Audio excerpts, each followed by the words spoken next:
कोई होमवर्क दिया था क्या? मॉड्यूल का कर लिया डिस्कशन? ठीक है।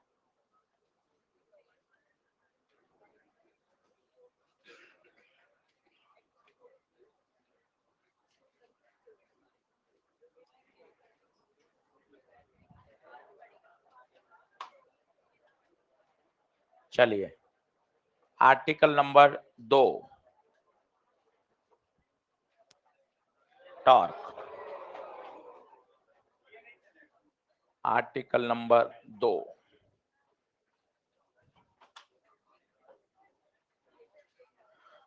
तो भैया कुल 4 ही आर्टिकल हैं चैप्टर में। पहला आर्टिकल हमने पढ़ लिया अच्छे से, मोमेंट ऑफ इनर्शिया। तो उस पर आप धीरे धीरे धीरे होमवर्क चालू करें, ईएलपी बनाना चालू करें, और जब तक हम टॉर्क को पूरा करेंगे। टॉर्क लगभग 3 से 4 दिन चलेगा, आसान है, कहीं कोई दिक्कत नहीं है। कुल 4 ही आर्टिकल है। पहला मोमेंट ऑफ इनर्शिया, तो कल नहीं आया था? आया था, आया था। दूसरा टॉर्क, तीसरा एंगुलर मोमेंटम, और चौथा रोलिंग। चलो पहले पढ़ते हैं टॉर्क। पहला 1 घंटा ही काम का है। आज का 1 घंटा अगर आपको समझ में आ गया तो अगले 4 दिन बहुत आराम से निकलेंगे। बेसिक क्या होता है? जिस प्रकार ट्रांसलेटरी मोशन के लिए फोर्स की आवश्यकता है, ये कुर्सी है, स्टूल है, फोर्स की आवश्यकता है चलाने के लिए, घुमाने के लिए किसकी आवश्यकता है? टॉर्क की। ये सबसे एक बेसिक परिभाषा है। टॉर्क होता क्या है वो देखते हैं। एक रॉड है, अब शांत हो जाइए, आराम से बिल्कुल एंजॉय करते हुए धीरे धीरे समझ लीजिए। ये रॉड है, यहां से इसको हिंज कर रखा है। हिंज समझते हैं? कील ठोक रखी है। जैसे दरवाजा कोने में वो हिंज है, देखो 4 कब्जे लगे हुए हैं, वो कहलाता है हिंज। क्या है? हिंज है। मतलब ये यहां से आगे नहीं जा सकता, घूम सकता है, चल नहीं सकता। और इस पे आपने क्या लगा दिया? एक फोर्स। डायग्राम बनाते चलिए। माना ये दूरी है L,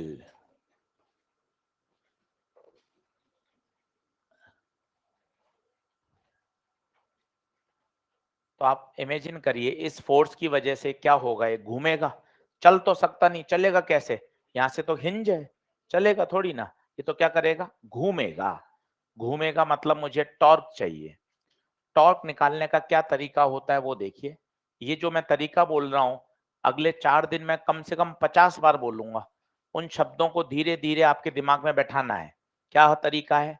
फोर्स को आगे पीछे बढ़ाएं, फोर्स को आगे पीछे बढ़ाया, इसे बोलते हैं line of action of force. साथ साथ लिखते जाइए, line of action of force. साथ साथ लिखते जाइए, जैसे ही मेरी स्लाइड खत्म हो जाएगी मैं बदल दूंगा, तो साथ साथ लिखना है आपको, line of action of force. तो फोर्स को आप आगे पीछे बढ़ाइए, इसे कहा जाता है line of action of force. जिसके अबाउट टॉर्क निकालना है, शब्द बड़े जरूरी हैं, जिसके अबाउट, मुझे टॉर्क ओ के अबाउट निकालना है, ओ के अबाउट फाइंड करना है। तो जिसके अबाउट टॉर्क चाहिए, वहां से उस पर एक परपेंडिकुलर डाल दीजिए, वहां से उस पर एक परपेंडिकुलर डाल दीजिए। किसके अबाउट फाइंड करना है? ओ के अबाउट। इंपॉर्टेंट है। जैसे मैं आपको बोलता था फाइंड वर्क डन, ये अधूरा सवाल है अगर आपने अच्छी फिजिक्स पढ़ी है तो। Find work done by tension force, find work done by friction force, find work done by gravity, find work done by normal. उसी तरह फाइंड टॉर्क, ये अधूरा सवाल है। अच्छा सवाल क्या है? Find torque about O, find torque about P, find torque about X X dash axis. ये जरूरी है, केवल टॉर्क बोलना सही नहीं है। अब फॉर्मूला क्या कहता है? इस दूरी को बोलते हैं परपेंडिकुलर दूरी, परपेंडिकुलर डिस्टेंस। इसे बोलते हैं फिजिक्स में लीवर आर्म। जो क्लासिकल फिजिक्स है सबसे पुरानी, उसमें से क्या कहा जाता है, लीवर आर्म। तो टॉर्क का बड़े लोगों ने फॉर्मूला बनाया, force into perpendicular distance, lever arm. This is the torque about O. मेरे 90% सवाल बच्चे इसी से सॉल्व हो जाएंगे, force into lever arm, force into lever arm. अभी लीवर आर्म समझ में नहीं आएगा, 1 घंटा लग जाएगा लीवर आर्म के बारे में बात करते करते। लीवर आर्म का सरल नाम क्या है, परपेंडिकुलर दूरी। स्वाभाविक है, परपेंडिकुलर दूरी, दूरी कहां से नापें, तो धीरे धीरे बोलेंगे, जिसके अबाउट टॉर्क चाहिए वहां से नापें, और अगले 10 सवाल धीरे धीरे इसको क्लियर कर देंगे। ठीक है साहब। अगर वेक्टर फॉर्म बोला जाए तो इसी का वेक्टर फॉर्म होता है बच्चे, आर क्रॉस एफ, टॉ बराबर आर क्रॉस एफ। अगर यूनिट की बात करें तो फोर्स की यूनिट होती है न्यूटन और दूरी की होती है मीटर, तो टॉर्क की यूनिट आ जाएगी न्यूटन मीटर। क्रॉस प्रोडक्ट है, क्रॉस प्रोडक्ट से आंसर हमेशा वेक्टर मिलता है, तो torque is a vector quantity. Sir torque है क्या, क्या है टॉर्क? बहुत सरल भाषा में, फीलिंग की परिभाषा, ट्रांसलेटरी मोशन को शुरू करने के लिए किसकी आवश्यकता है, फोर्स। हम बचपन में पढ़ाते थे लोअर स्टैंडर्ड में, इट इज अ पुश और पुल, याद करिए, छठी साइंस की डेफिनेशन। फोर्स क्या है, बॉडी को चलाने के लिए जो पुश या पुल चाहिए वो क्या है, force. In the same manner body को घुमाने के लिए जिसकी आवश्यकता होती है उसे हम क्या बोलते हैं, टॉर्क, उसे हम बोलते हैं टॉर्क। टॉर्क बराबर फोर्स इनटू लीवर आर्म। तो सर टॉर्क क्या फोर्स ही है? फोर्स ही नहीं है, उसके अंदर फोर्स है, ऐसा नहीं है केवल फोर्स, फोर्स के साथ और क्या है, लीवर आर्म, बहुत जरूरी है। केवल फोर्स होता तो हर समय बॉडी घूमती। ये दरवाजा है, मैं इस पे फोर्स लगा रहा हूं, आप ये देखिए कहां घूम रहा है दरवाजा। केवल फोर्स जरूरी नहीं है, आगे जाके आप देखेंगे इस फोर्स का टॉर्क कितना आ रहा है, 0, तभी तो दरवाजा नहीं घूम रहा, नहीं तो ये दरवाजा घूम जाता। आप ये देखिए, ये मैं दरवाजे पे फोर्स लगा रहा हूं, इतना बल लगाने के बाद भी ये नहीं घूम रहा। इसका मतलब है फोर्स के साथ साथ एक चीज और इंपॉर्टेंट है, वो क्या है, लीवर आर्म। आधे घंटे बाद आपको समझ में आ जाएगा इतना बल लगाने के बाद भी ये क्यों नहीं घूम रहा था, क्योंकि इसका जो लीवर आर्म था वो क्या था, 0। तो धीरे धीरे हम आगे बढ़ते हैं। इस स्लाइड से मुझे क्या समझ में आया, थोड़ा कच्चा पक्का समझ में आ रहा है, बिल्कुल सही बात है। पहले तो कोशिश करो, हम क्या पढ़ रहे हैं, टॉर्क। पहले ये मुंह से बोलो ताकि समझ में तो आना शुरू हो, बोलो, कोशिश करो। बहुत बढ़िया, टॉर्क पढ़ रहे हैं। तो मन में तुरंत सवाल आता है टॉर्क होता क्या है, तो मेरे पास एक सरल शब्द आना चाहिए अभी। जिस प्रकार वस्तु को चलाने के लिए बल की आवश्यकता होती है, उसी प्रकार वस्तु को घुमाने के लिए किसकी आवश्यकता होती है, टॉर्क। ये एक बेसिक परिभाषा जो मैं जीवन भर भी याद कर सकता हूँ, डॉक्टर बन जाऊं, सर्जन बन जाऊं, किसी ने कंपाउंडर ने पूछ लिया कि भैया सर जी टॉर्क क्या होता है, तो अपन को एक बेसिक आना चाहिए। अब आप फोर्स कहाँ भूलते हो, फोर्स कितनी बढ़िया है कि हाँ यार चलाने के लिए फोर्स चाहिए। In the same fashion body को घुमाने के लिए बच्चे क्या चाहिए, टॉर्क। क्या ये बात क्लियर है? टॉर्क एक वेक्टर क्वांटिटी है, इसका बेसिक फॉर्मूला, देसी फॉर्मूला क्या है, फोर्स इनटू लीवर आर्म, और इसका वेक्टर फॉर्म क्या है, टॉ बराबर आर क्रॉस एफ। क्या ये स्लाइड क्लियर है? धीरे धीरे आगे बढ़ते हैं। 10 सवाल आप मुझे दीजिए, 11वें सवाल से मैं आपसे पूछूंगा कितना समझ में आया। चलिए अलग अलग सिचुएशन में आपको समझाता हूं। नेक्स्ट कर दूं क्या? लिखते चलिए, साथ साथ लिखिए, मेरी स्लाइड खत्म होते ही मैं स्लाइड बदल दूंगा, मैं रुकूंगा नहीं। आप बोलते रहेंगे सर मैं नहीं लिखा नहीं लिखा, पर मैं निर्दयी बना रहूंगा और मैं नहीं मिटाऊंगा, मतलब मैं रुकूंगा नहीं।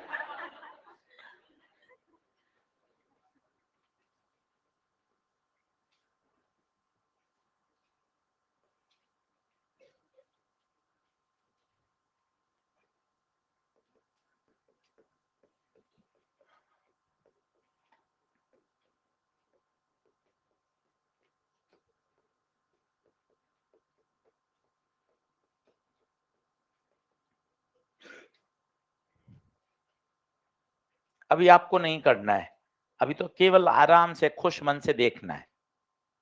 एक रॉड है, कोने से हिंज है, बोलने की कोशिश करें। रॉड की लंबाई r है, एक बल लग रहा है कितने एंगल पर? थीटा एंगल पर। And we have to find the torque. कोई फॉर्मूला नहीं लगाना, कोई जल्दबाजी नहीं करनी, तरीका आराम से देखिए, बोर्ड पे समझिए। स्टेप नंबर 1, फोर्स को आगे पीछे बढ़ाएं, फोर्स को आगे पीछे बढ़ाएं, ये कहलाता है line of action of force.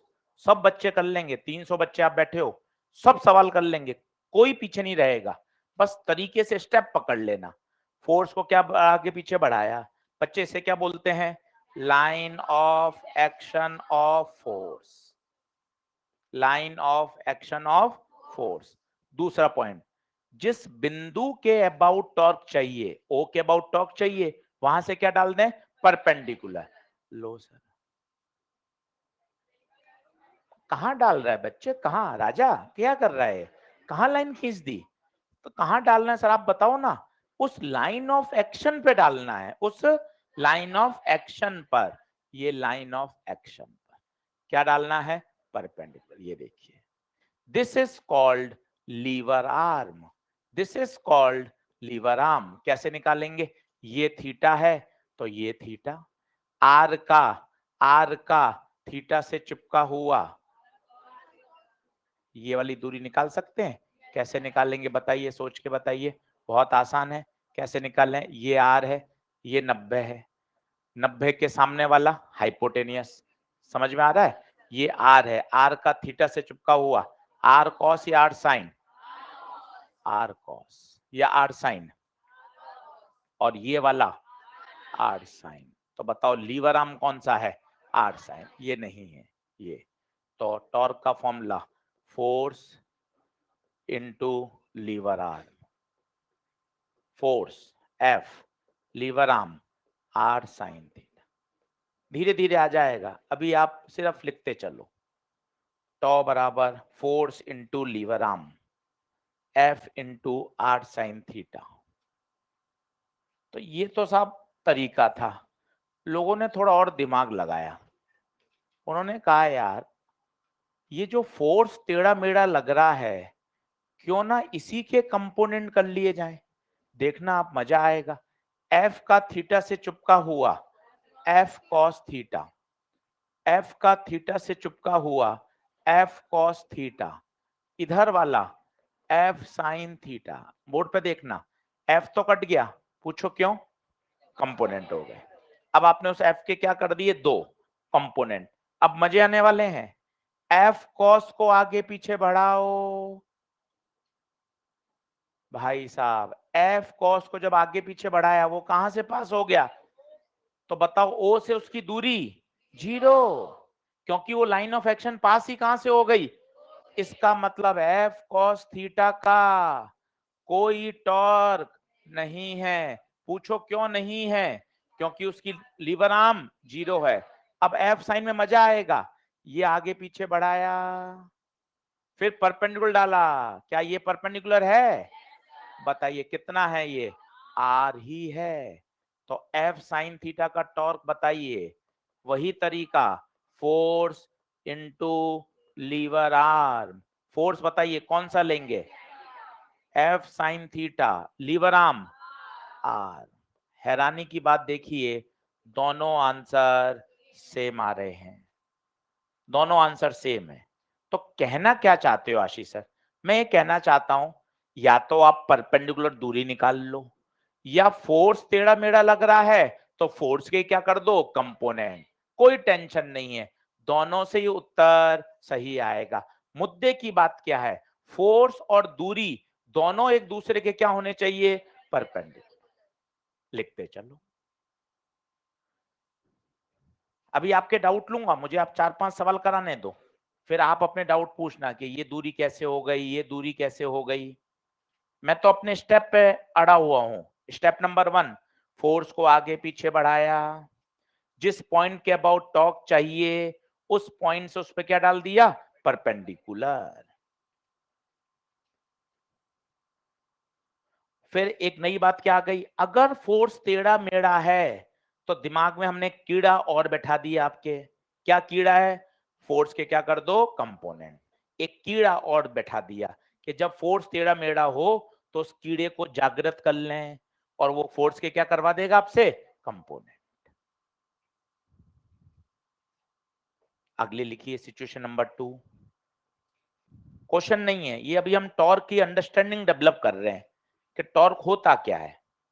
तो एक सरल परिभाषा छोटे भाई बहन के लिए, जिस प्रकार चलाने के लिए फोर्स की आवश्यकता होती है, इन द सेम वे घुमाने के लिए टॉर्क की आवश्यकता होती है। ये एक बेसिक डेफिनेशन फीलिंग वाली। फिर बाकी तो मैथ्स है, फिजिक्स है। इस परपेंडिकुलर दूरी को क्लासिकल मैकेनिक्स में क्या कहा जाता है? Lever arm. इसका नाम है, टर्मिनोलॉजी है लीवर आर्म।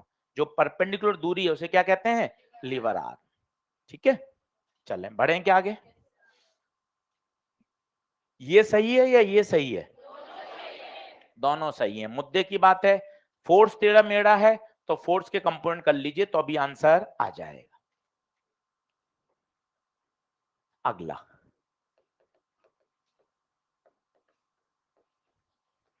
कहीं परेशान मत होइए, केवल देखते जाइए खुश मन से, सब आएगा। ये कोने से हिंज है, डिजाइन को कहते हैं हिंज।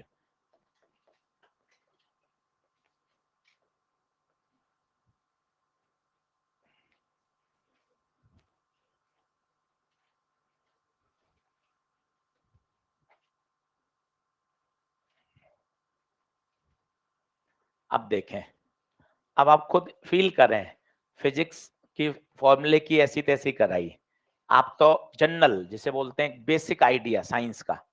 ये रॉड कोने से हिंज है, हिंज कर दो जमीन पे, कहीं दीवार पे कील लगा के, और इसको बिल्कुल सीधा खींचो, क्या घूमेगी? क्या चल भी नहीं सकती। चल क्यों नहीं सकती? क्योंकि हिंज है। घूम क्यों नहीं सकती? वो भी देख लेंगे। टॉर्क कितना आएगा? 0। फील करके देखिए, अगर आप उस रॉड को बिल्कुल सीधा खींचेंगे, अच्छा अच्छा वो दरवाजे वाला केस वही तो था, कोने से दरवाजा हिंज था, अब बिल्कुल सीधा बाहर खींच रहे थे, दरवाजा ना तो चल रहा था ना, वो देखो यही है। अब आप देखना टॉर्क अचानक से 0 आ जाएगा, देखना कैसे। नियम वही, फिजिक्स में ये तो मजा है, कोई एक्सेप्शन नहीं, मस्ती ब्यूटी। फोर्स को आगे पीछे बढ़ाया, बोलो, बच्चे से बोलते हैं line of action of force. राजा नींद खोलो, इसे क्या बोलते हैं? Line of action of force. अब मुझे किसके अबाउट टॉक चाहिए? ओ के अबाउट। ओ से इस लाइन पर परपेंडिकुलर डालो। कहां से डालें? ये तो लाइन ही कहां से पास हो रही है? ओ से पास हो रही है, तो ओ से तो इसकी दूरी 0 है, तो बच्चे लीवर आर्म, बच्चे लीवर आर्म 0। नहीं आई बात समझ? फोर्स को आगे पीछे बढ़ाकर वो कहां से पास हो रहा है? ओ से। Lever arm 0। Now the torque is force into lever arm, साथ साथ लिखते जाइए। फोर्स एफ, लीवर आर्म 0, तो टॉर्क 0। जरूर कोने में लिखिए किसके अबाउट? अबाउट ओ। ये बहुत जरूरी है, क्योंकि आप खुद सोचिए ना, कॉमन सेंस क्या कहता है? कॉमन सेंस फिजिक्स में थोड़ा कॉमन सेंस डालिए। अरे मैं यहाँ खड़ा हूँ, आजा 100 मीटर की दूरी पर हूँ, फटाफटा वेट कर रहा हूँ, जल्दी आ, मैं 100 मीटर पे खड़ा हूँ। 100 मीटर कहाँ से? आप तुरंत आपने बोला, तो कॉमन सेंस लगाओ ना। टॉर्क के फॉर्मूले में आ रहा है परपेंडिकुलर दूरी, तो दूरी कहां से? तो जब तक आप ये स्पेसिफाई नहीं करोगे, we have to find the torque about P, about A, about A, जब तक वो आपको दूरी लाओगे कहां से? तो थोड़ा सा विज्ञान पढ़ने की एक योग्यता डेवलप करो कि टॉर्क के फॉर्मूले में दूरी आ रही है, तो दूरी तो किसी पॉइंट से नापी जाती है ना, इसलिए टॉर्क हमेशा किसी पॉइंट के अबाउट लिखना चाहिए। Torque about O, torque about P, torque about C. जब तक वो बिंदु स्पेसिफाई नहीं होगा तब तक आप दूरी नापोगे कहां से? यस और नो? चलिए अगला लिखिए सिचुएशन नंबर 3। अब थोड़ी सी कठिन करता हूं, अब रियल केसेस की तरफ बढ़ता हूं जैसे मुझे 5 मई को दिखेंगे।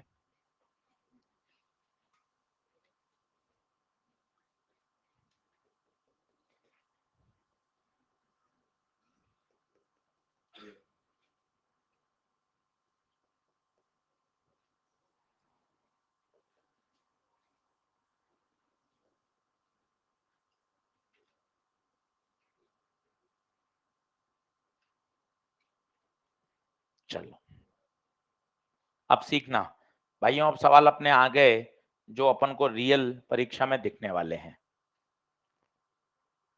आराम से खुश मन से करना है, करूंगा मैं ही, आप तो सिर्फ नोट करिए, सारी मेहनत मुझे करने दीजिए, मत रोकिए मुझे, खूब सवाल करने दीजिए कि हाँ सर आप करते जाओ सर, बिल्कुल नहीं रोके। हाँ बिल्कुल बिल्कुल बिल्कुल। तो एक रॉड आपको दिख रही है, ये धागे की सहायता से टंगी हुई है, गिर नहीं सकती, देखो वहां से धागे से टंगी हुई है और यहां से कोने से क्या है, हिंज। मैंने बल लगा दिया है mg, कहाँ लगा दिया, mg, टोटल दूरी l है, कहाँ लगेगा, l/2 पर, इसे बोलते हैं सेंटर ऑफ ग्रेविटी। अलग बात है, सेंटर ऑफ ग्रेविटी और सेंटर ऑफ मास सेम जगह है, दो अलग अलग बातें होती हैं, आगे जाके पढ़ाऊंगा। कहाँ लगता है सेंटर ऑफ ग्रेविटी, कहाँ होता है, बिल्कुल बीच में, ये देखिए बिल्कुल बीच में। सेंटर ऑफ मास भी आप बोल सकते हैं, कौन साइड कर रहा है, mg, क्योंकि वैसे तो क्या होगा, हर पार्टिकल पर mg mg mg mg लगेगा भाइयों, पर सभी पे ना लगा के हम कहाँ लगा देते हैं, पूरा पूरा सेंटर ऑफ मास पर, जो कि सेंटर ऑफ ग्रेविटी कहा जाता है।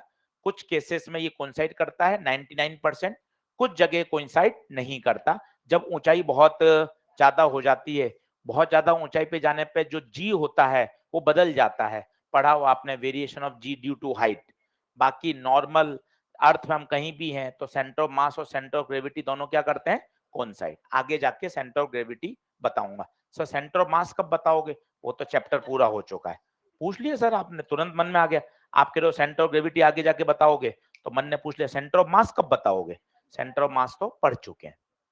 तो ये आ गया साहब, mg लग गया।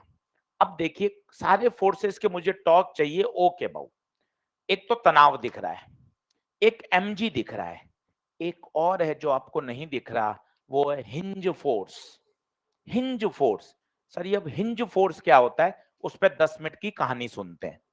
जैसे ये जो डिजिटल बोर्ड है टंगा हुआ है, आपको यहाँ सर पीछे 4 स्क्रू हैं, देख लो आप, उस स्क्रू पे टंगा हुआ है, ये सर मेरी माता जी बता देंगी जिनका साइंस से कोई लेना देना नहीं है, इसमें क्या दिक्कत है, पर इसके पीछे फिजिक्स है।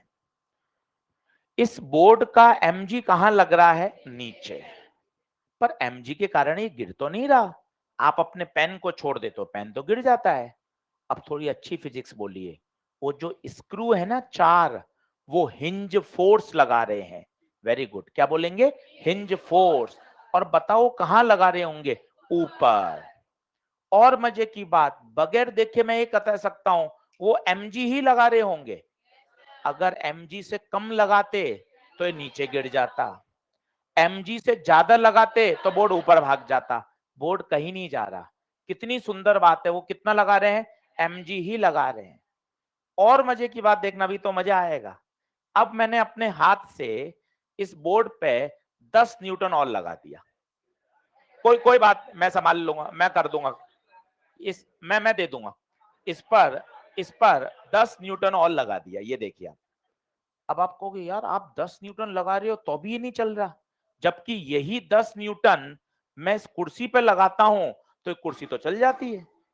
ये क्या मतलब है, ये 10 यहां लगा रहे हो और वही 10 यहां लगा रहे हो, तो अब आप देखना हिंज क्या जबरदस्त रोल प्ले कर रही है भाई साहब, ये हिंज मेरे इस 10 को भी बैलेंस कर रही है, कहां लगा रही होगी, 10 पीछे।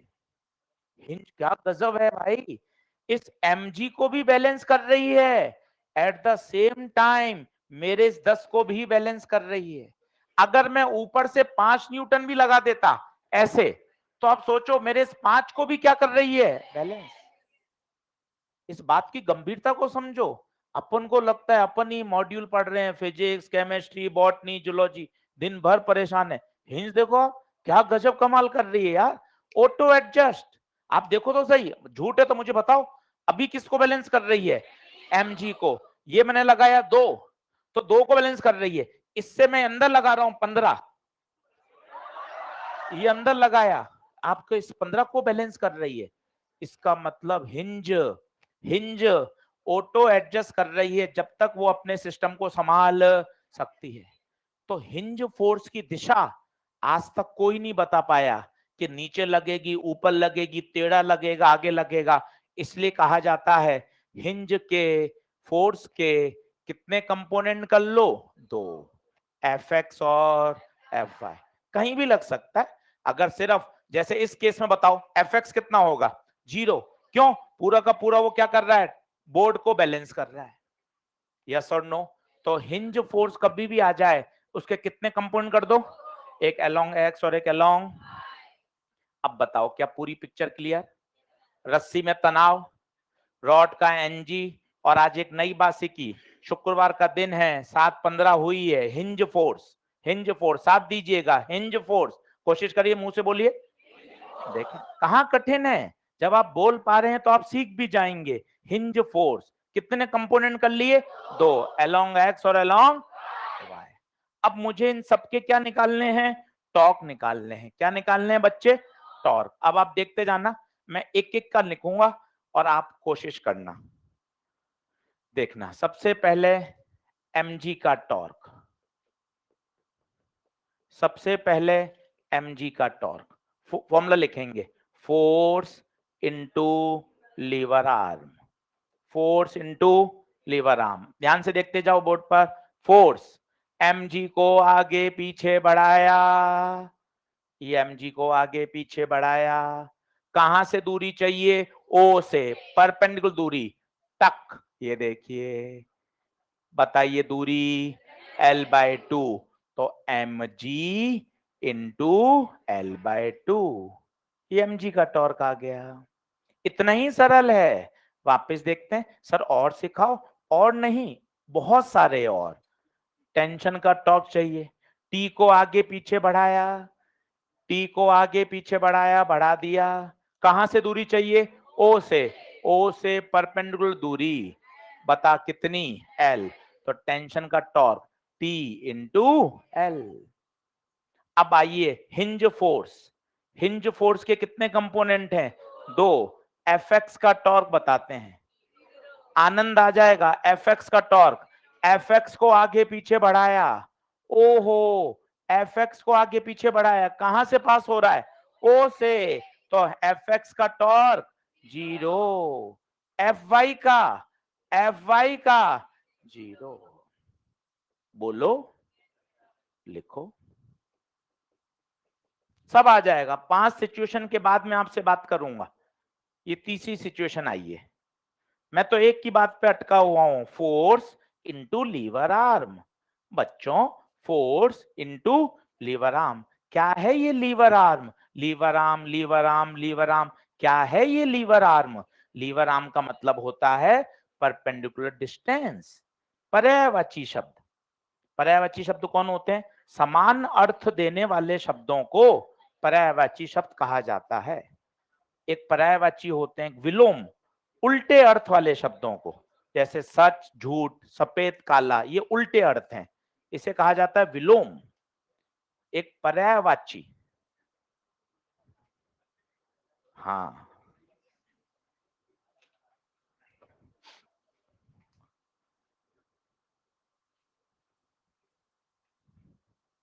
आपको लगता है कि हमारी फिजिक्स कमजोर है? हमारे सारे सब्जेक्ट एक जैसे हैं। आपको लगता है हम सब समानता का अधिकार रखते हैं, सभी विषयों को एक ही नजर से देखते हैं? आपको लगता है हमारी फिजिक्स कमजोर है? हमारे सारे सब्जेक्ट ही एक जैसे हैं। हिंदी में भी वही हाल है। इसलिए आप ऐसा सोचते हो कि हमारी केवल फिजिक्स ही ऐसी है। हम सब सब्जेक्ट को एक ही दृष्टिकोण से रखते हैं, किसी के साथ भेदभाव नहीं, कोई ज्यादा अच्छा कोई खराब, सब एक जैसे।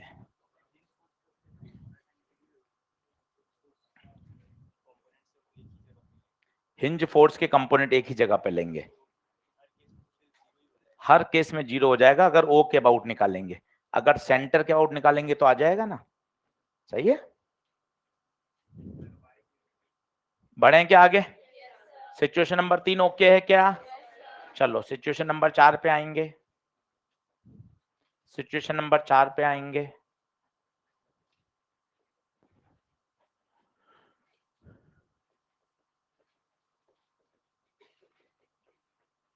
अभी अपने आप क्लियरिटी आती जाएगी, जबरदस्त वाली। सिचुएशन कठिन से कठिन होती जाएंगी, फिर आपको टॉर्क की फीलिंग आने लग जाएगी कि हाँ सर अब मुझे बातें समझ में आ रही हैं। ये एक लैडर है, जो ऐसे दो दीवारों पर, एक दीवार है और एक फर्श है, इस तरह से, ये स्मूथ है, ये रफ है,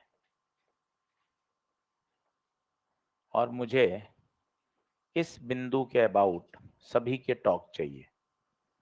आपको नहीं करना, अभी तो 5 सिचुएशन देखनी है आपको। पूरा एनएलएम लगेगा, सारा एनएलएम लगेगा, आराम से धीरे धीरे समझ के सब अच्छा हो जाएगा। ये मेरे सारे कल के न्यूमेरिकल हैं जो मैं आज आपको सिचुएशन में समझा रहा हूं।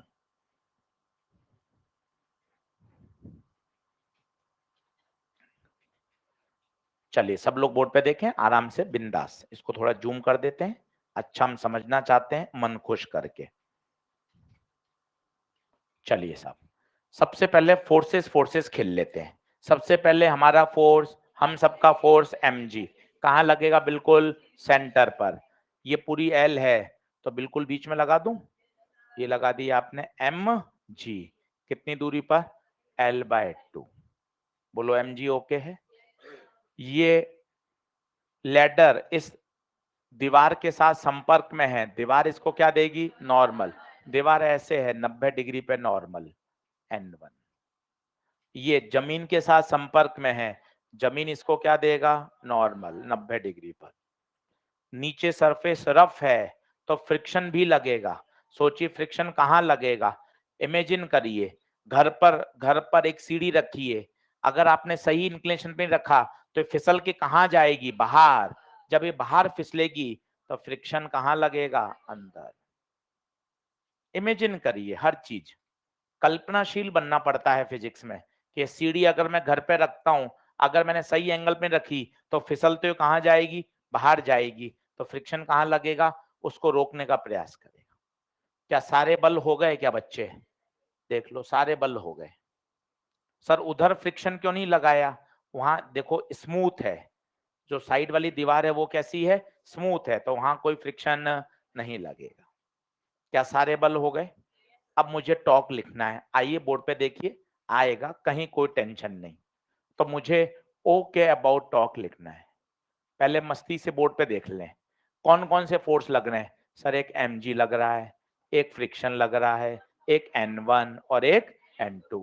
mg का टॉर्क, f का टॉर्क, n1 का टॉर्क राजा, n2 का टॉर्क। टॉर्क होता क्या है? याद हो जाएगा, force into lever arm, force into lever arm, force into lever arm, force into lever arm.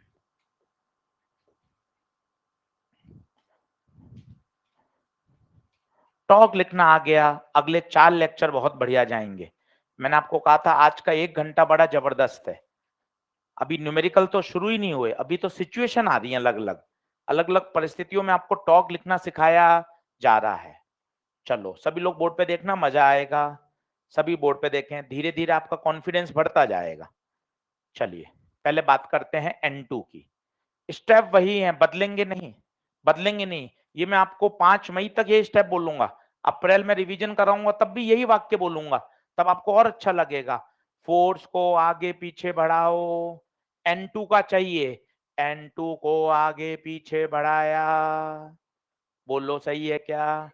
क्या N2 O से पास हो गया?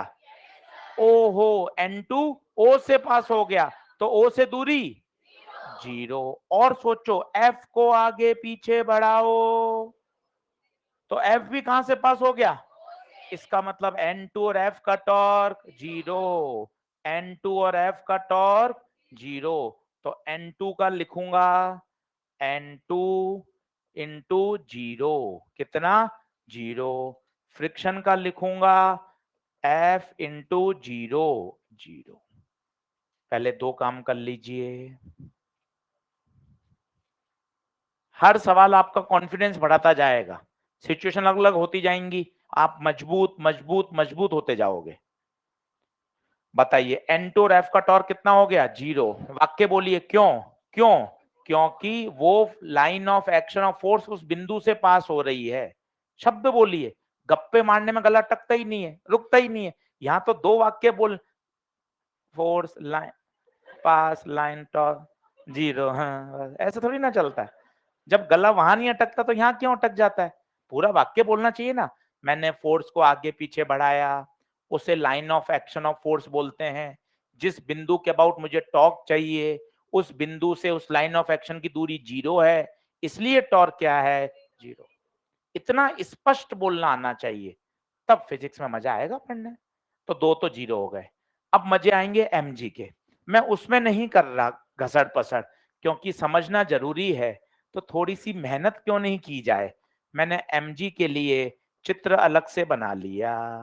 ये देखो एमजी, अलग से चित्र बना लिया क्योंकि कठिन है ना, समझाना चाहते हैं आपको। देखो चलो सभी लोग बोर्ड पर, फिर आप बनाना बगैर देखे। एमजी और ये ओ, दो टारगेट हैं। किसका टॉर्क चाहिए? एमजी। तो एमजी दिखना चाहिए था। किसके अबाउट चाहिए? ओ के अबाउट। देखो दोनों दिख रहे हैं। चित्र अलग क्यों बना लिया? बताओ कारण। ताकि अच्छा समझ में आए। हर बात का कारण बताओ। अलग चित्र क्यों? ज्यादा मेहनत क्यों? ताकि बढ़िया समझ में आए, अलग बना लिया। बताओ तरीका बताओ। एमजी को आगे पीछे बढ़ाया।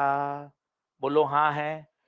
ओ से परपेंडिकुलर दूरी कहां डालूं लाइन? नहीं सर, उस लाइन पर ये ऐसे डाल दूं। कहा ये परपेंडिकुलर कहां हुआ? परपेंडिकुलर ये वाला, ये देख परपेंडिकुलर। गलत शब्द करेंगे तभी तो आएगा। अब मुझे ये दूरी चाहिए। अब देख कैसे आएगी। ये दूरी l/2 है। l/2 का थीटा से चिपका हुआ l/2 cos। तो बताओ mg के लिए लीवर आर्म कितनी? l/2 cos theta. mg का lever arm mg into l/2 cos theta. हो गया। अलग चित्र बनाओ। जितना ज्यादा फोकस करो कि सर मैं अपने लिए मेहनत कर रहा हूं, अपने भविष्य के लिए मेहनत कर रहा हूं, सब्जेक्ट को एंजॉय करिए। नीट सिलेक्शन रैंक ये मत सोचिए, इससे परेशान नहीं होना है। अपन को तो धीरे धीरे सब्जेक्ट इंप्रूव करना है। मजा आए, एंजॉय करें, सवाल करते समय, क्वेश्चन करते समय चीजों को सीखने का मन करे, वो करना चाहिए। तो मजा आएगा पढ़ने का। बोझ लेके नहीं पढ़ना है, खुश रहते हुए सीखना है। यार अपने यहाँ टॉक लिखना सीख गए यार, अलग अलग परिस्थिति में कैसा भी प्रश्न आए मुझे तो टॉक लिखना आना चाहिए। बोल एमजी का क्लियर हुआ। अब बता बच्चे किसका बच गया? N1 का। ये भी कितनी खुशी की बात है। अपन ये पता लगा पा रहे हैं कुल 4 लिख लिए थे, 3 का हो गया तो बचा किसका? N। कितनी अच्छी बात है।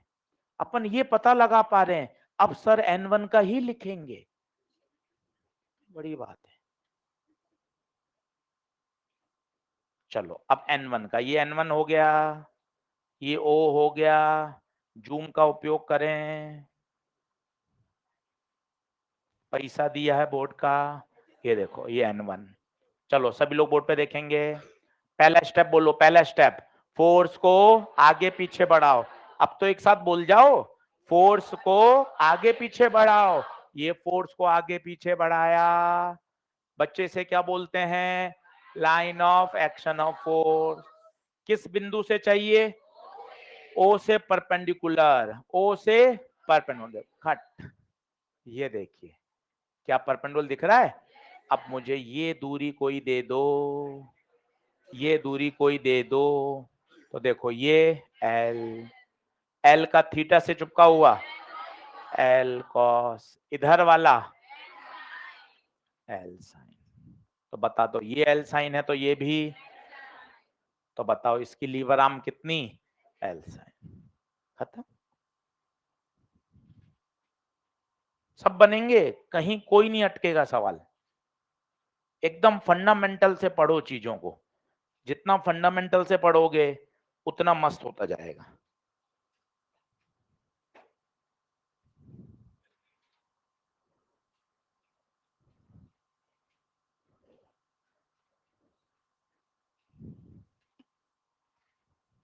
बोलो क्लियर है?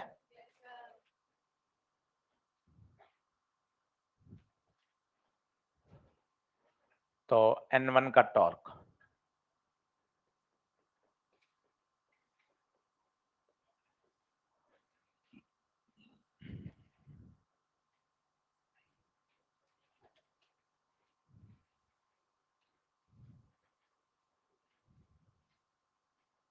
सही है क्या?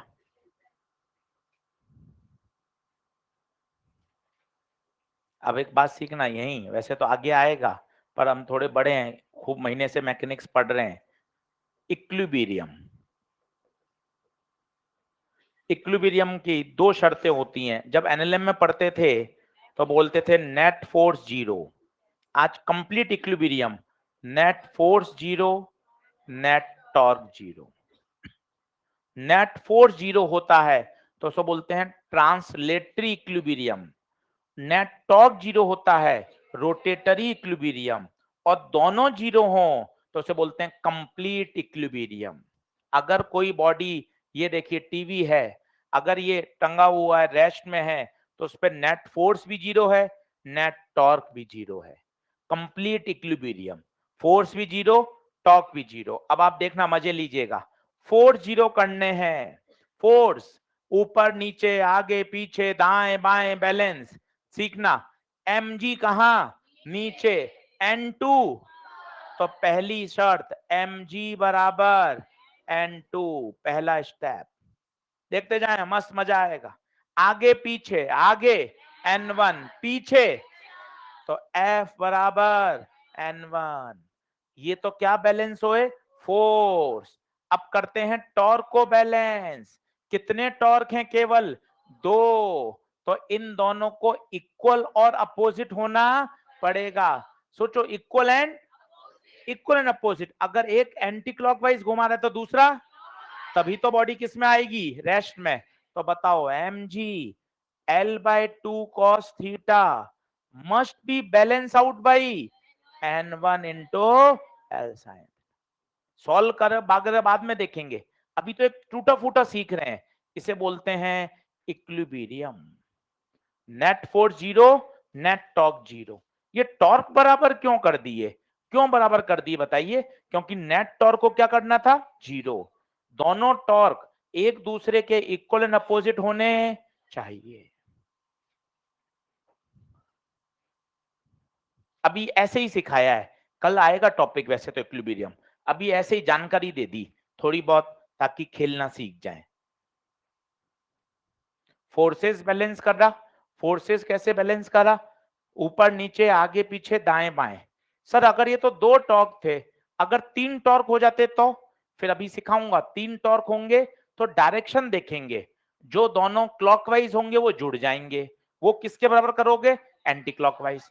यहां मैंने डायरेक्शन क्यों नहीं सोची? दो ही थे, बॉडी रेस्ट में थी, तो इन दोनों को इक्वल एंड अपोजिट तो होना ही। हर बार दो हो ये कोई जरूरी, हो सकता है चार हो जाए, पांच हो जाए। तब फिर मुझे डायरेक्शन देखनी पड़ेगी, कौन से टॉर्क जुड़ेंगे और कौन से टॉर्क घटेंगे। नहीं आई समझ बात? करें क्या अगला? सिचुएशन नंबर 5 आओ।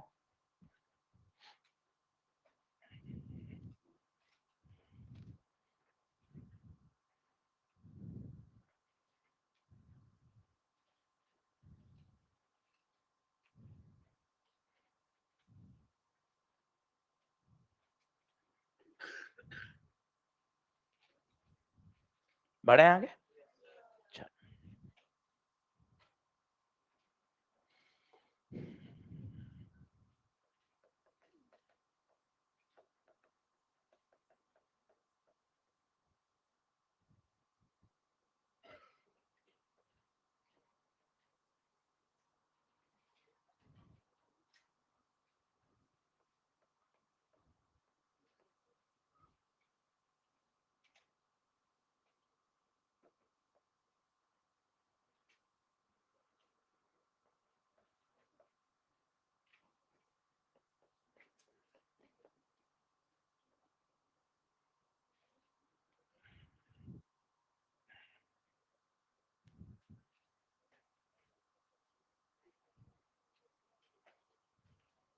सॉलिड।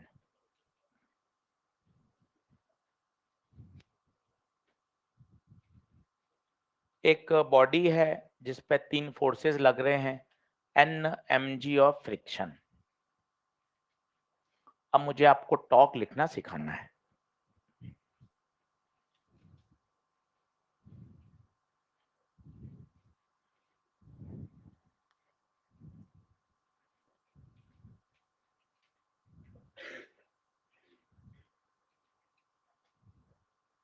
चलो देखो आराम से, बिंदास। सबसे पहले क्या करो यार, mg मुझे अच्छा नहीं दिख रहा, मेरे mg रटा हुआ है। इधर वाला क्या होता है, mg साइन थीटा, और इधर वाला mg cos थीटा। ये मेरी NLM की जानकारी थी और मैंने इस mg को चुपचाप से काट दिया, mg साइन और mg cos। अब मजे आने वाले हैं, ध्यान से देखिएगा। मैं O के अबाउट टॉक लिखना चाहता हूं। किसके अबाउट, O के अबाउट।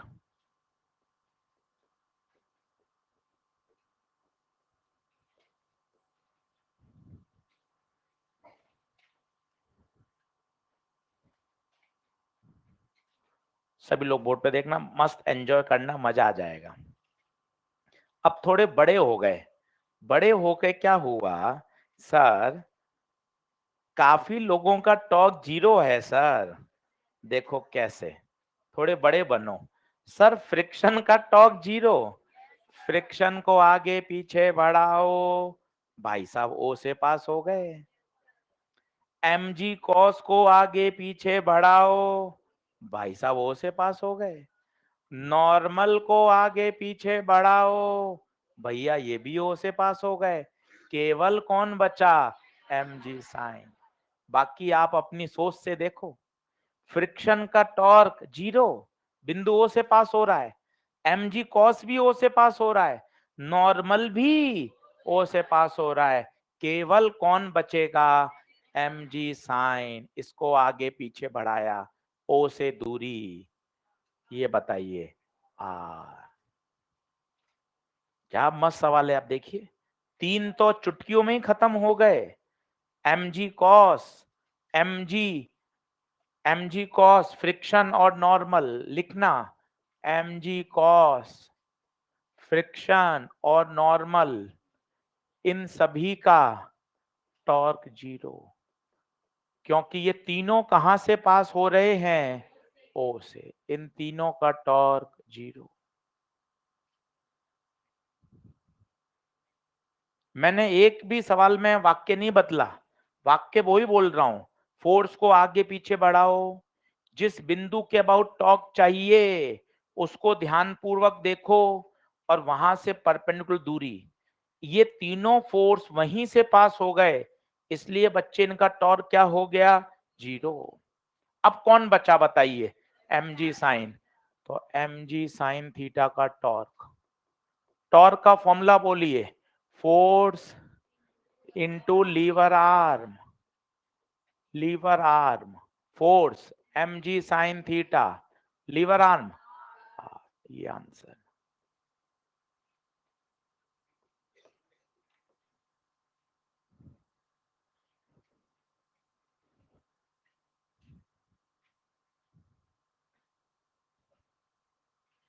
एक मिनट का ब्रेक लीजिए। 5 सिचुएशन मैंने आपको कहा था, 5 सिचुएशन देखिए। मैंने कुछ नहीं सिखाया, मैंने केवल आपको लीवर आर्म की फीलिंग दिलाई है। अलग अलग केस में लीवर आर्म कैसे लिखा जाता है।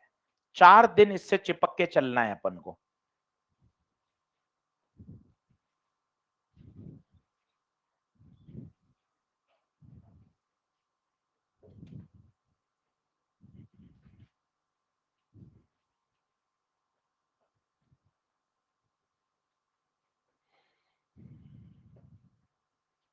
एक मिनट रिलैक्स, पानी वानी पी लें, इधर उधर देख लें।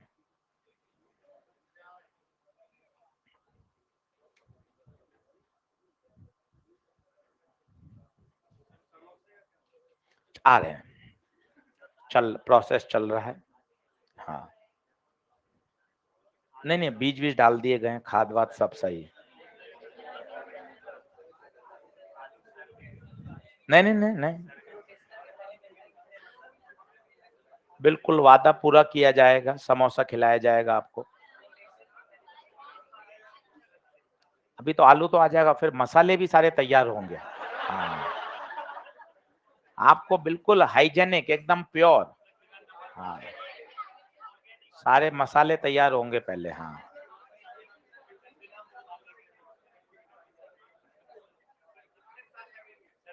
समय लगेगा थोड़ा सा,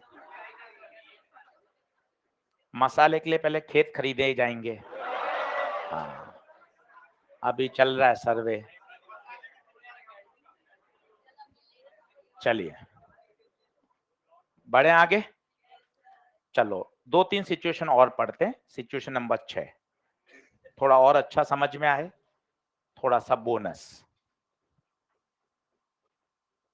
अभी क्या ये चैप्टर क्या बढ़िया है, संवेदनशील है, थोड़ा सा इसको पुचकार के पढ़ाना जरूरी होता है। अभी ऐसा तेज नहीं पढ़ा सकते, क्योंकि क्या इससे हमारी वैसी पुरानी फीलिंग जुड़ी हुई है ना, कि कितना चैप्टर अच्छा समझ में आया था हमें पहले सालों में, है ना। अभी सर ने और तेज भगा दिया तो सांस उखड़ सकती है ना। इसलिए हम चाहते हैं कि भाई अस्थमा नहीं हो और साथ साथ अपन इसको पढ़ते रहें। अब अगला देखिए, एक मेरे पास पुली है जो कि हिंज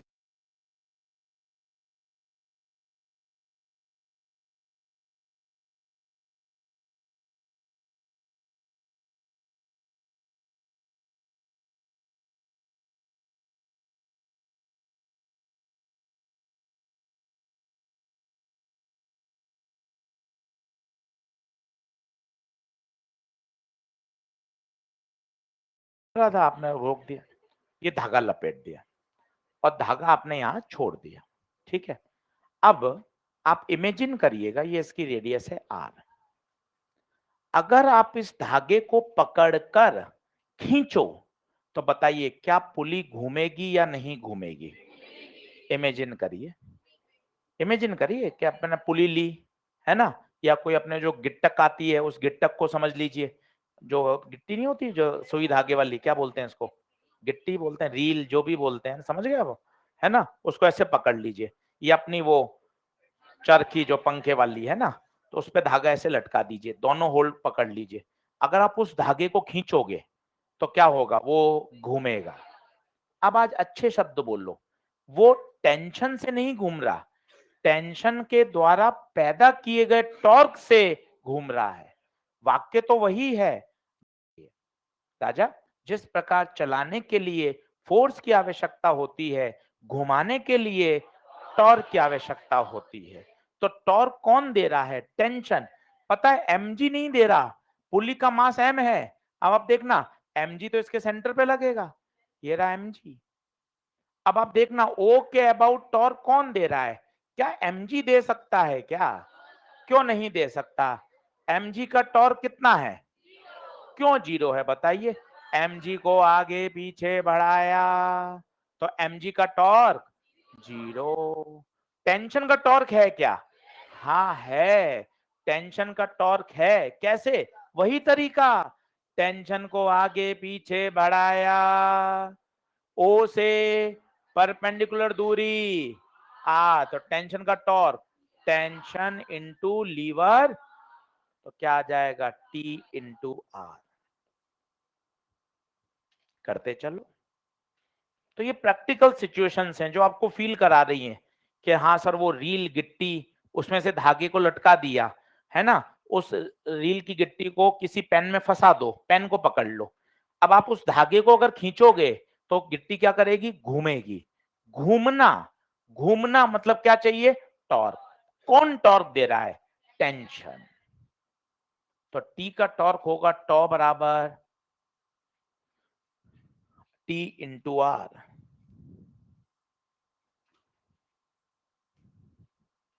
अब देखना कुछ कमाल, जैसे Newton second law of motion हम सब ने पढ़ा हुआ है, F बराबर dp बाई dt, या इसी को बाद में लिख देते थे F बराबर ma। ये तो न्यूटन का सेकंड लॉ है ट्रांसलेटरी मोशन में, ट्रांसलेटरी मोशन में। अब सोचिए रोटेशनल मोशन में खुद बदलिए, मजा आएगा। फोर्स नहीं, टॉर्क, फोर्स नहीं टॉर्क, याद करिए। मास नहीं, मोमेंट ऑफ इनर्शिया, मास नहीं, मोमेंट ऑफ इनर्शिया। ए नहीं, अल्फा, ए नहीं, अल्फा, क्योंकि वहां जो एक्सीलरेशन होता था, यहां एंगुलर एक्सीलरेशन। टॉ बराबर I alpha, Newton second law for rotatory motion, for rotatory motion. जिस प्रकार कितना फेमस था एफ बराबर एम ए, उसी प्रकार टॉ बराबर आई अल्फा। अब आपके पास कहानी आनी चाहिए, जैसे मैंने इस कुर्सी पर फोर्स लगाया। स्टेप वन, फोर्स लगाने से क्या पैदा होता है? एक्सीलरेशन। एक्सीलरेशन के कारण वो ब्लॉक क्या होने लगा? चलने लगा। v बराबर u प्लस ए टी, उसके पास क्या आ गई? वेलोसिटी। t टाइम दोगे तो कुछ दूरी कवर कर लेगा। सेम कहानी यहां बोलिए। पंखा रुका हुआ है, आपने एक डंडे से पंखड़ी पे मारा, तो बोलिए क्या पैदा हुआ? टॉर्क। टॉर्क की वजह से वो घूमा, तो टॉ बराबर आई अल्फा, उसमें क्या पैदा आया? अल्फा। बोले तो एंगुलर एक्सीलरेशन। अगर आप टी समय दे दोगे तो उसका थीटा आ जाएगा। कौन सी इक्वेशन लगा दोगे? वही, थीटा बराबर omega naught T plus half alpha T square.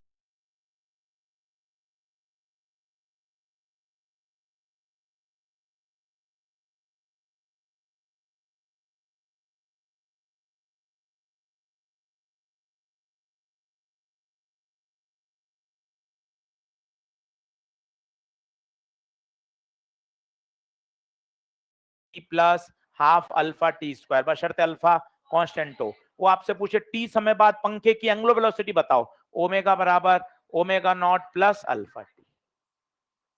अब टॉर्क के बारे में और फीलिंग सुनिए। वो तो था छोटे बच्चे के लिए, चलाने के लिए फोर्स और घुमाने के लिए टॉर्क। अब और अच्छी बात बोलिए, क्योंकि जब न्यूटन सेकेंड लॉ आ गया तो यहां और अच्छे शब्द बोलूंगा, पकड़ने की कोशिश करिए। फोर्स क्या था? फोर्स क्या था? फोर्स तीन बातें थी, याद करो। रुकी हुई है तो चलाना है, चल रही है तो रोकना है, सीधी दिशा में चल रही है तो उसकी डायरेक्शन मोड़नी है। तीनों के लिए क्या चाहिए? बल। Law of inertia, inertia of rest, inertia of motion, inertia of direction. बिल्कुल फंडामेंटल। फोर्स की आवश्यकता कहां है? अगर वस्तु रुकी हुई है तो चलाने के लिए फोर्स चाहिए, रोकने के लिए फोर्स चाहिए, सीधी दिशा में जा रही है तो मोड़ने के लिए फोर्स चाहिए। इन द सेम वे बोलना, रुकी हुई वस्तु को घुमाने के लिए टॉर्क चाहिए। पंखा घूम रहा है तो इसको रोकने के लिए भी टॉर्क चाहिए। टॉर्क, टॉर्क ही चाहिए रोकने के लिए। और मान लो उसकी डायरेक्शन बदलनी है तो भी क्या चाहिए? टॉर्क चाहिए। सेम फीलिंग है। वहां ट्रांसलेटरी ट्रांसलेटरी मोशन बोलते हैं, यहां रोटेटरी रोटेटरी मोशन बोलेंगे। घूमना है, टॉर्क चाहिए, रोकना है, टॉर्क चाहिए। क्या बात सही है क्या? लिखिए टॉ बराबर आई अल्फा। बढ़ें क्या आगे? अगला लिखें। लैग कर रहा है, अच्छा मैं बोलता हूं एक बार।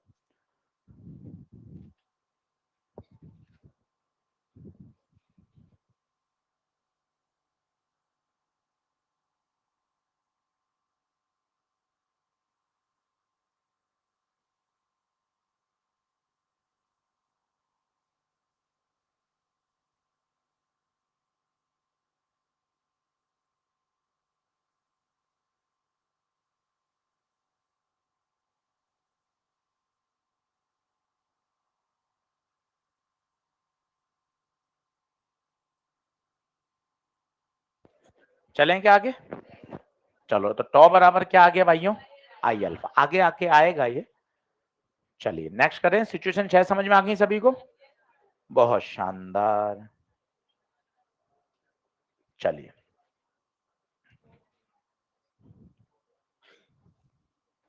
लिखें।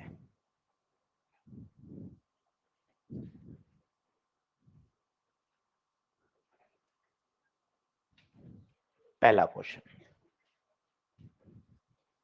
अब हम तैयार हो गए हैं क्वेश्चंस के लिए। 1 घंटा हमने अपना बेसिक बनाया, टॉर्क क्या होता है, टॉर्क की फीलिंग समझी, टॉर्क के अपन ने फॉर्मूले देखे। अब इसका वेक्टर फॉर्म भी देखेंगे, पहले 1-2 सवाल कराता हूं, लिखें। अब particle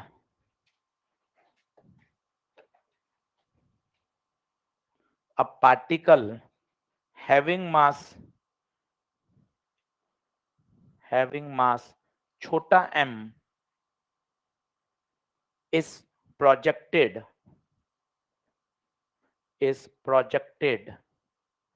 at an angle theta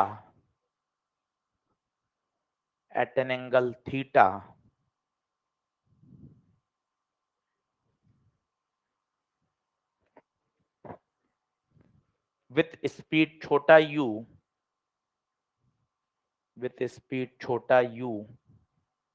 from ground.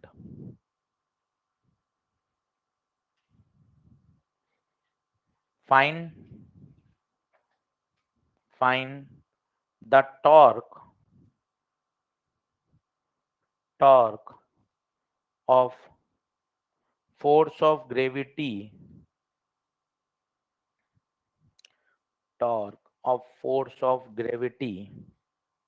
about projection point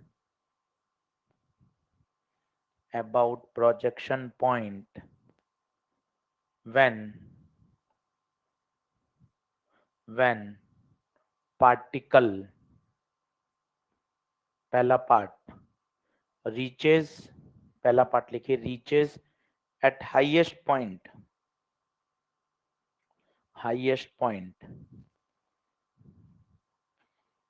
दूसरा पार्ट लिखिए, just before striking the ground,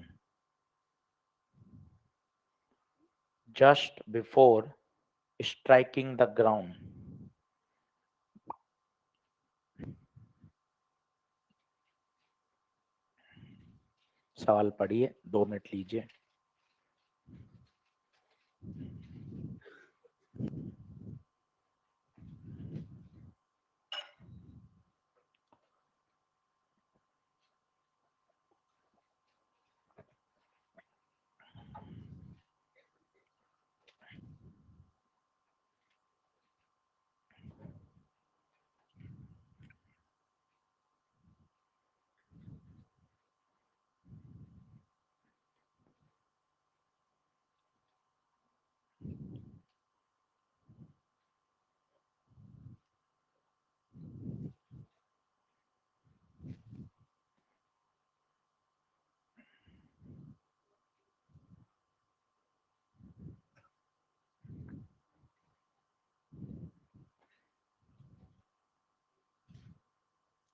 देखें चित्र में, क्वेश्चन में सब कुछ दे रखा है, डायग्राम बनाना आना चाहिए, थोड़ी सी समझ पैदा करें।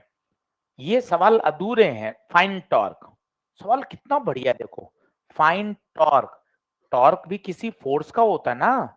तुम इतने सवाल करके आए हो, तो इससे क्या समझ पैदा हुई, ये देखो आप, तुम इतने क्वेश्चन करके आए हो, क्या समझ पैदा हुई?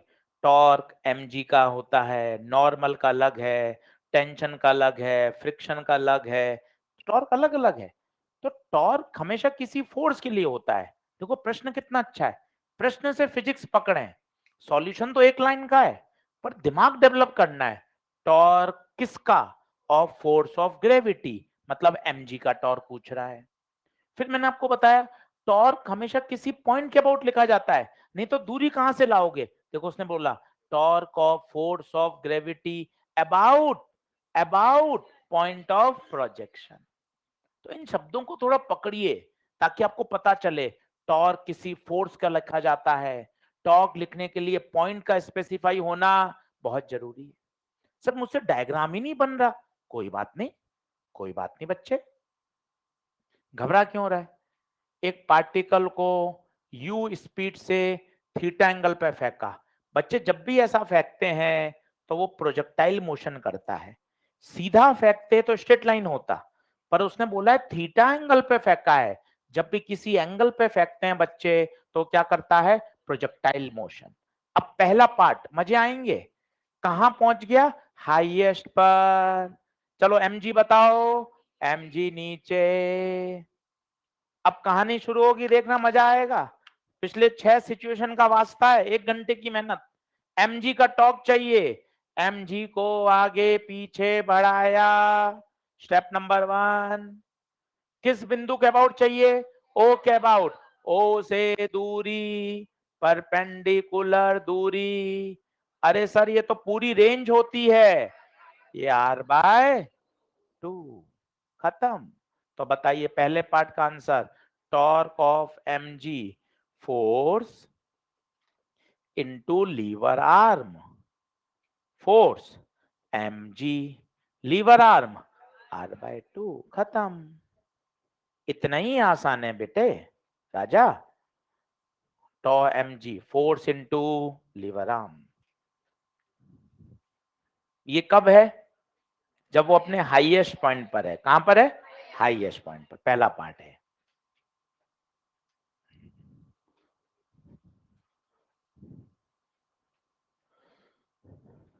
दूसरा पार्ट देखें। दूसरा पार्ट, दूसरा समझ में आया? जब वो धरती पर स्ट्राइक कर रहा है यहां पर, तो बताइए mg तो हमेशा नीचे ही लगेगा। mg तो हमेशा नीचे ही लगेगा। तरीका, अब तो इतनी बार बोल दिया, तरीका क्या है बोलो? फोर्स को आगे पीछे बढ़ाओ। हर बच्चा कर सकता है, सभी को सीखना है। फोर्स को आगे पीछे बढ़ाओ, फोर्स को आगे पीछे बढ़ाया, ओके। बिंदु ओ से पूछा, ओ से परपेंडिकुलर डाला। अरे बोलो ठीक है क्या? सबने बोला ठीक है। ये परपेंडिकुलर, ये दूरी बताओ ये दूरी r। तो बताओ परपेंडिकुलर दूरी कितनी? r। तो बताओ torque of mg, force into lever arm. Force बताओ mg, लीवर आर्म r। उत्तर बताओ mgr। और चाहो तो r, अभी तुम्हें r याद नहीं है, कोने में r लिख दो, u स्क्वायर रेंज बता रखी है वैसे मैंने, कॉलिजन में किसी सवालों में बताई थी रेंज।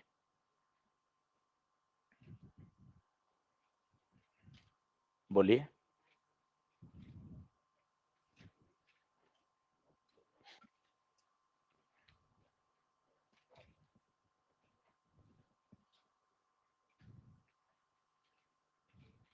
करें?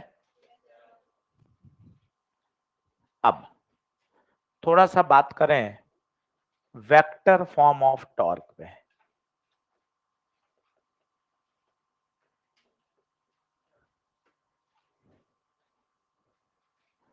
वेक्टर फॉर्म ऑफ टॉर्क, तो टॉर्क का vector form r cross f।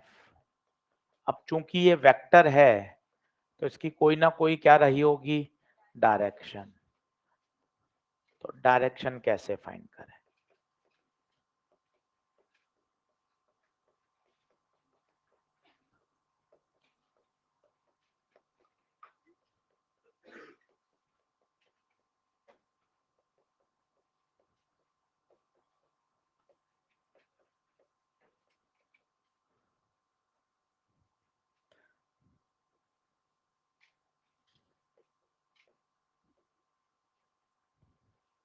देखें, जब भी क्रॉस प्रोडक्ट होता है हमेशा क्या लगाते हैं? Right hand rule. मैंने आपको पहले भी सिखाया था, अभी भी 7-8 बार और सिखाता हूं, ध्यान से देखना। जैसे ये कोई रॉड है F, फोर्स आप लगा रहे हो, O के अबाउट आपको क्या चाहिए? टॉर्क। तो आपने जो अभी पढ़ा कि हाँ भाई फोर्स को आगे पीछे बढ़ाओ, परपेंडिकुलर दूरी निकालो, वो टॉर्क का मैग्नीट्यूड है। अब मुझे क्या चाहिए? डायरेक्शन। डायरेक्शन के लिए मुझे आर वेक्टर बनाना है। What is R? Position vector. What is position vector? जिस पॉइंट पर फोर्स लग रहा है, इसको इससे मिला दिया। ये बताइए ये क्या कहलाएगा? R vector. क्या कहलाएगा? R vector. अब सीधा हाथ लें, पहला कौन है? आर। आर पे कराटे मारिए, आर से एफ, आर से एफ, बताइए, अंगूठा अंदर, अंगूठा अंदर, टॉर्क की डायरेक्शन इनवर्ड। टॉर्क एक एक्सियल वेक्टर है, उंगलियां जो बताएंगी वो बताएंगी कि बॉडी घूम कैसे रही है। टॉर्क की दिशा तो आ गई, इनवर्ड आउटवर्ड। उंगलियां देखो, उंगलियां उंगलियां कैसे घूम रही हैं, क्लॉकवाइज। इसका मतलब इसकी वजह से ये रॉड कैसे घूमेगी, क्लॉकवाइज। और शायद आप फील भी कर सकते हैं, देखिए आप लगाओगे तो ये नीचे घुमाएगा, राइट हैंड से सब आएगा। उंगलियां बताएंगी sense of rotation, sense of rotation. अंगूठा बता रहा है एक्सेस ऑफ रोटेशन, एक्सेस बताइए कहाँ आएगी, इनवर्ड। 5-6 बार करेंगे तब आएगा, एकदम से नहीं आएगा, इसलिए परेशान मत होइएगा। मान लो ये आर है, ये एफ है। पहले तो हमेशा ध्यान रखिए दोनों वेक्टर के क्या मिलने चाहिए, टेल्स, तभी अच्छा रहेगा। ये आर है, ये एफ है, ये आर है, ये एफ है, ये आर है, ये एफ है। चलो सीधा हाथ लगाइए, मस्त बिंदास, कहीं टेंशन नहीं होगी। बताइए हाथ कहाँ रखना है, आर पे। कराटे मारने, कराटे समझते हैं, कराटे में क्या हाथ आड़ा जाता है, ऐसे ऐसे होते हैं कराटे, ऐसा नहीं होता है तो चांटा होता है। ये कराटा, इस तरह से आड़ा रखना है हाथ। किस पे रखना है, आर पे, आर पे। ये देखिए आर, ये आर पे रखा हाथ, ठीक है। अब आर से कहां घूमना है, एफ पर। ऐसे नहीं, ऐसे नहीं, इसमें तो उंगलियां टूट जाएंगी। तो आराम से, तो ऐसे तो नहीं घूम रहा, उल्टा कर दीजिए, उल्टा। अब बताइए आर से एफ, अंगूठा कहां, अंदर, टॉर्क आएगा क्रॉस इनवर्ट। वापस देखिए 3-4 बार करेंगे आ जाएगा। आर से एफ, ये देखिए कराटे किस पे मारे, आर पे, आर पे कराटे, आर से एफ, आर से एफ, आउटवर्ड। देखते रहेंगे तो नहीं आएगा, लगाना पड़ेगा हाथ। अपन कोई पोलियोग्रस्त थोड़ी ना है, ना अपने हाथ में है ना पैर में पोलियो है, अपन अपने हाथ यूज कर सकते हैं। देखिए, आइए बोर्ड पे देखिए, आर से एफ, ऐसे नहीं जाएगा, ऐसे नहीं हो रहा तो उल्टा कर दीजिए, आर से एफ, कहा, इनवर्ड, टॉर्क इनवर्ड। इसमें बताइए आर से एफ, आर से एफ, इनवर्ड। डायग्राम बना लीजिए। तो पहला वेक्टर कौन, आर, आर क्रॉस एफ। अब आपको क्रॉस निकालना भी सिखाऊंगा। आपको याद हो तो हम वेक्टर में लिखना सीखते थे, कैसे लिखते थे, वो डिटरमिनेंट वाला याद है, वो सीखेंगे।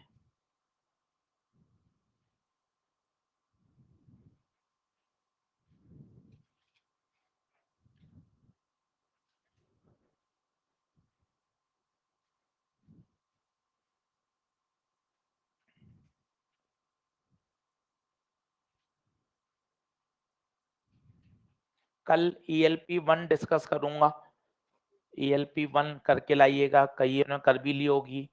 जो जो सवाल अटके हुए हैं उनको फिर से अटेम्प्ट करें, तभी सीखेंगे, मजा तभी आएगा। अटके हुए जो पढ़े हैं, किसी से ELP1 पूरी हो गई क्या, 100%, कोई करेक्शन, सारे आगे आंसर, चलो बहुत बढ़िया है। सॉल्यूशन बढ़ गए क्या ELP के, मॉड्यूल के बढ़ गए, ELP के भी आ जाएंगे।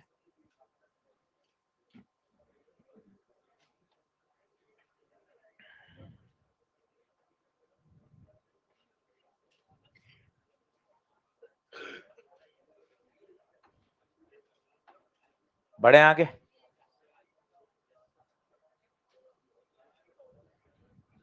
चलो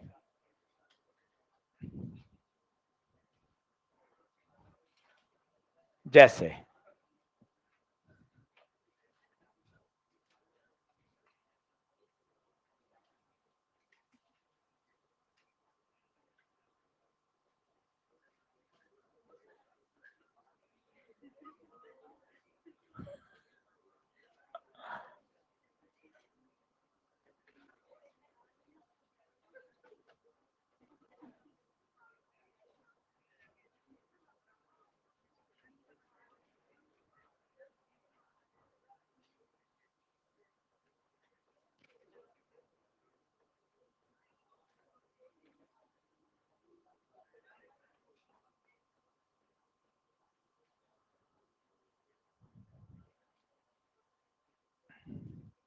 चलो अब सवाल करते हैं कुछ नीट के, ये बढ़िया सवाल हैं जो बार बार पूछे जाते हैं।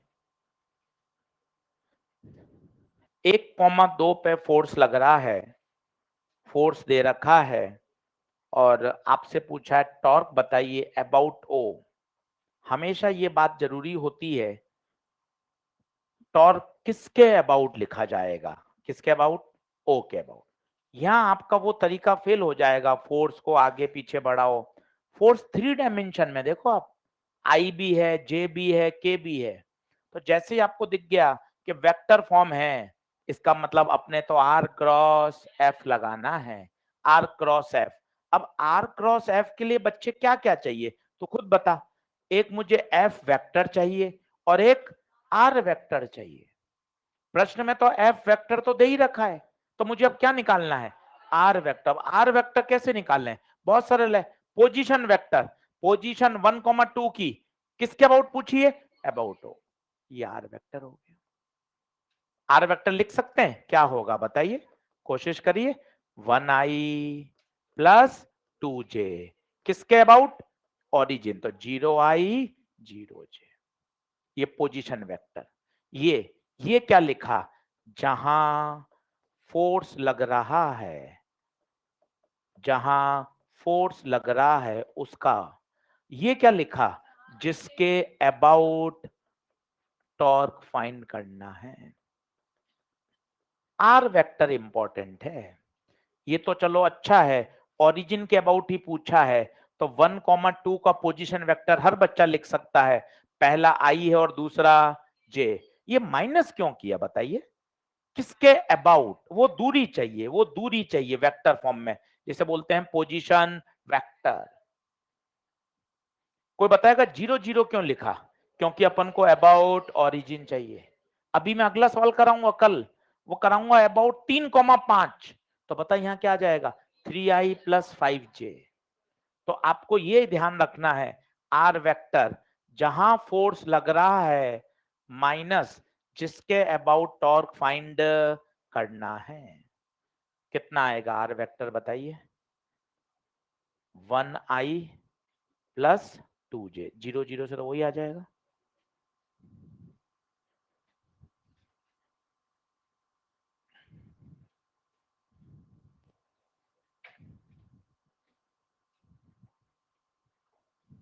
बढ़ू आगे,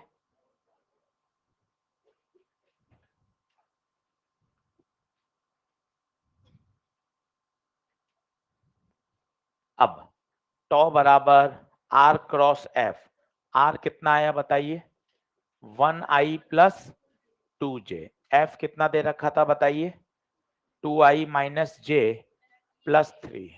अब थोड़ी सी बहुत पुरानी बात शायद याद आ जाए, ये जून जुलाई की बातें हैं।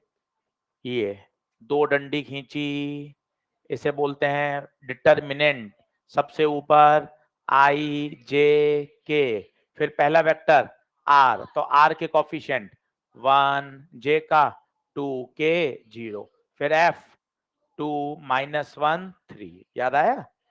फिर और याद आया भूली, आई दो डंडे, माइनस जे दो डंडे, फिर के दो डंडे, याद आ रहा है। फिर हम क्या करते थे, आई को छुपाते थे, आई को छिपाओ, बताओ क्या बचा, 2 0 माइनस 1 3। आज पढ़िएगा इसको, डिटरमिनेंट है ये। फिर जे को छिपाइए, जे छिपेगा, बताओ क्या बचेगा, 1 0 2 3। के को छुपाइए, 1 2 2 माइनस 1। साइन अल्टरनेट आते हैं, प्लस माइनस प्लस, इसे बोलते हैं डिटरमिनेंट खोलना। क्या आपने हमें पढ़ाया है, हमें तो नया नया लग रहा है, वेक्टर में पढ़ाया, वेक्टर में क्रॉस प्रोडक्ट।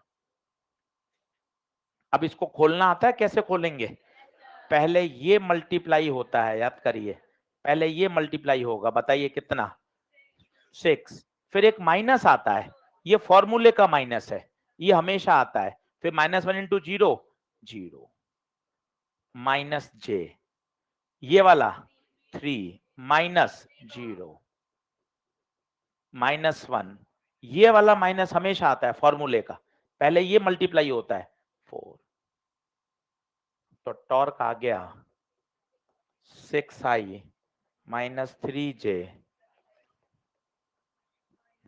नीट में 2 से 3 बार आया हुआ है, रिपीटेड प्रोफाइल है।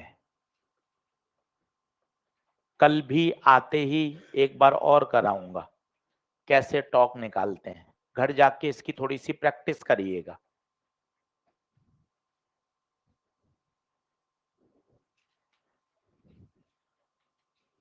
क्लियर है? तो आज मैंने कुछ भी नहीं पढ़ाया, आज केवल इंट्रोडक्शन दिया कि भाई टॉर्क होता क्या है, टॉर्क की फीलिंग बताई आपको, टॉर्क किस तरह से निकाला जाता है वो समझाया। कल पूरे दिन 1.5 घंटा क्या कराऊंगा, न्यूमेरिकल, केवल न्यूमेरिकल, फिर दूंगा आपको ईएलपी का होमवर्क।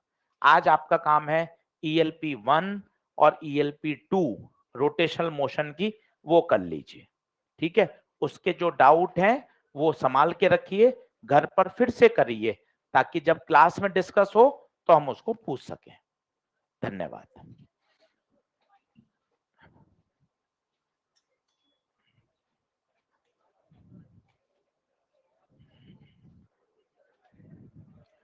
ऑनलाइन वाले बच्चों एक बार चैट पे बता दो कहाँ मॉड्यूल, कहाँ ऑनलाइन में किस लिंक पर मिलता है, ताकि सब बच्चे डाउनलोड कर लें। ऑनलाइन कहीं लिंक होता है ना जहां से हम डाउनलोड कर सकते हैं, नोट्स पर, नोट्स पे। हाँ, तो कोई एक बच्चा टाइप करके बता दो भाई। अनअकैडमी के ऐप में कोई नोट्स का सेक्शन होता है, वहां से जाके डाउनलोड हो जाता है।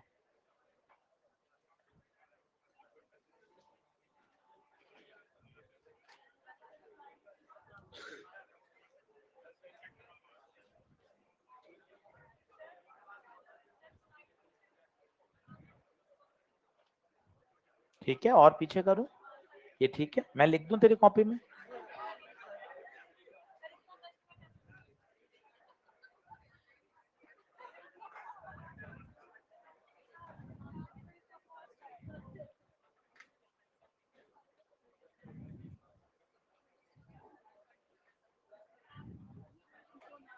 हाँ, आउटसाइड द बॉडी होगा ना भाई, आउटसाइड होगा तभी तो सारे रोटेशनल मोशन करेंगे। अगर यहीं से पास हो गया तो ये वाले जो पार्टिकल हैं उनका तो रेडियस 0 हो जाएगा ना, है ना।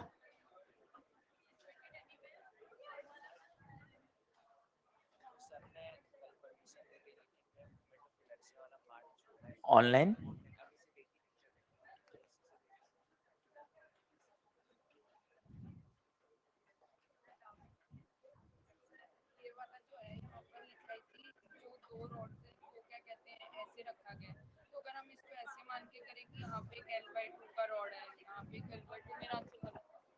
कैसे, तू कैसे मान रही है बता तो। 2 रॉड हैं जो क्रॉस बना रही है, तो इसके अलावा कोई बना सकती है क्या? अगर मैं L/2 और L/2 के ऐसे 4 रॉड मानूं, और 4 रॉड का है, 2 है ना वो, तो कैसे मानेगी 4?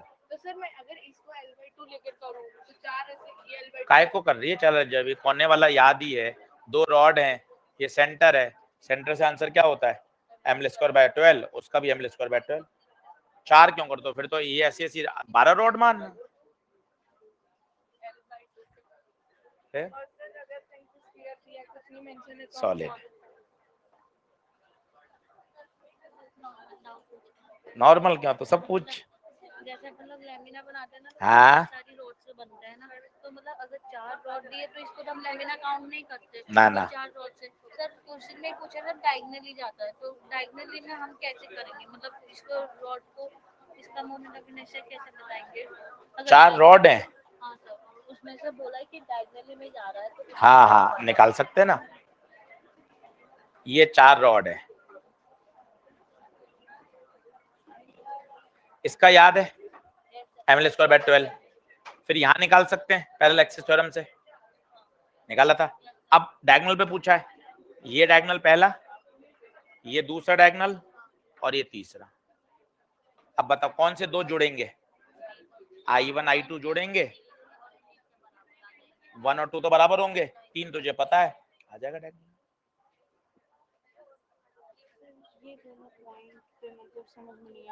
In vertical circle radius, at what point the path of particle may tension equal to 0? क्यों समझ नहीं आ रहा? कहाँ 0 हो सकता है बता?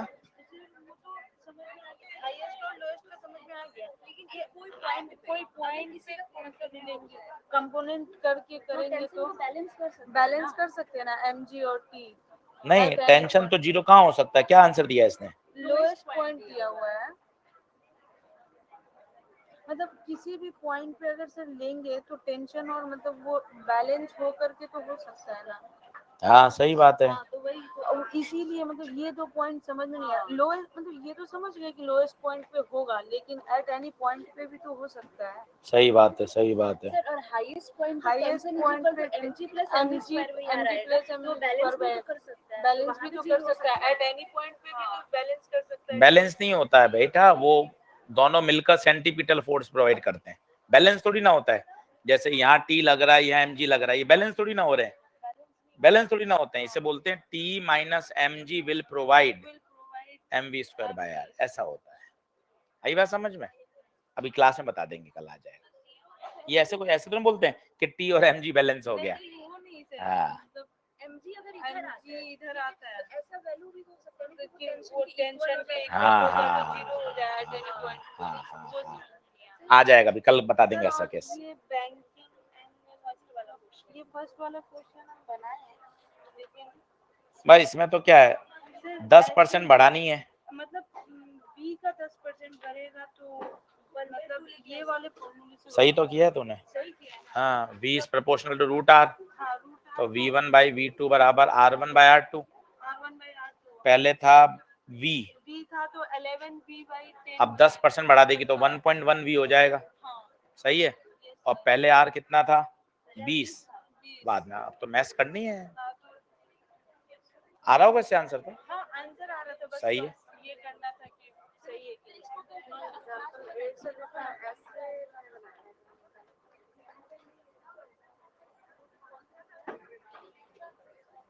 नहीं तो पासिंग थ्रू m1 होना चाहिए ना। एल्टीट्यूड क्या होता है? एल्टीट्यूड मतलब ऊंचाई, इसकी ऊंचाई कौन सी है? तो m1 इधर होगा ना। क्या रे,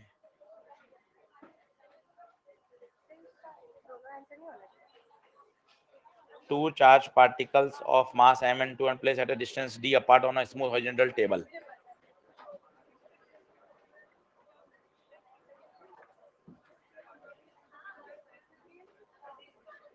ठीक है।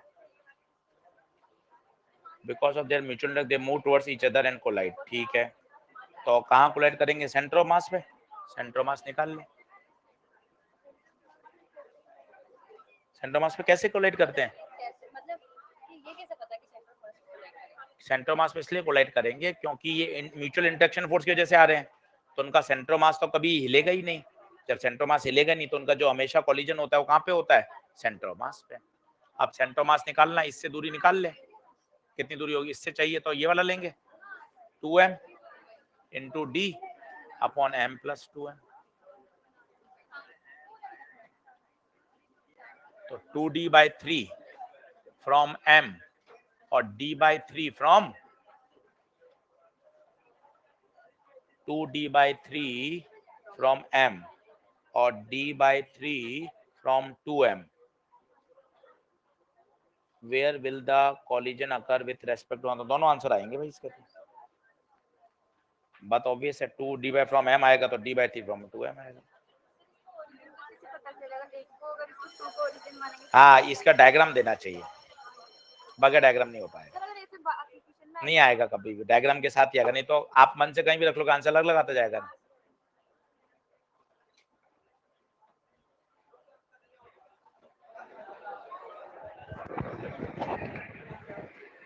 अलग को पकड़ लेना कल।